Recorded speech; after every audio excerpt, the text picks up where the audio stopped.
Okay, so presumably the reason we've got into this situation, this mindset, you might call it, when I say we, I mean the culture, certainly on the left, Yeah. is this remarkable transformation that's taken place in the potential and possibilities that women have enjoyed over the last 40 years, when they've turned out to be, it seems, much more plastic and capable and having a great deal more talents and potentialities than we used to think in the 1950s.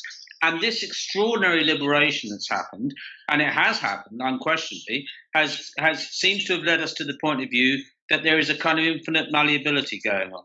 But you can see how the argument would have got there, wouldn't you? Really? Well, I would say it's partly that. It's certainly partly post-birth control confusion, right? Because with the invention of the birth control pill, you basically have a new female born.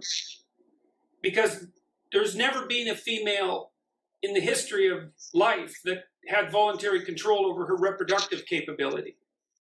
And now that's possible.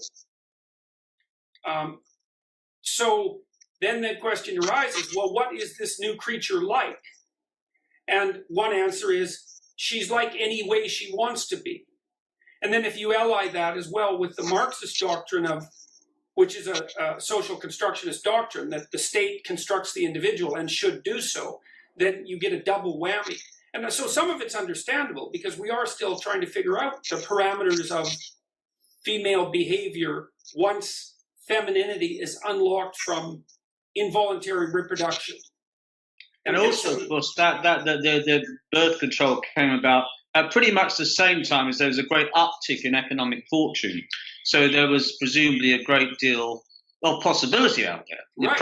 Right. Well, and there is a great deal of possibility because it's quite clear that women are as intelligent as men, for example, although the variability might differ, as we discussed. And they're as conscientious as men, and they're as creative as men. So, although they may not be as creative as all men, so that remains to be seen, but we'll see how that plays out. So it's not surprising that there's a lot of upheaval in the relationships between men and women, because when humanity looks back on the 20th century, they're going to identify three dramatic revolutions. One is going to be, let's say, the last half of the 20th century. One is going to be the transistor. The other is going to be the hydrogen bomb. And the third is going to be the birth control pill. And they're all of revolutionary significance. And it's even more complex than that, because it turns out that women on the birth control pill like feminine men better than masculine men. So their preference actually shifts. When they're on, because of some hormonal change? Yes, so if you track women across their menstrual cycle when they're not on the pill, so what you do is you show them photographs of men, the same man, but all you do is vary his jaw width, which you can do on a continuum with a computer. Now, jaw width is associated with testosterone. So larger jawed guys have higher levels of testosterone. And women prefer the larger jawed guy when they're ovulating, and the smaller jawed guy when they're distant from reproductive possibility.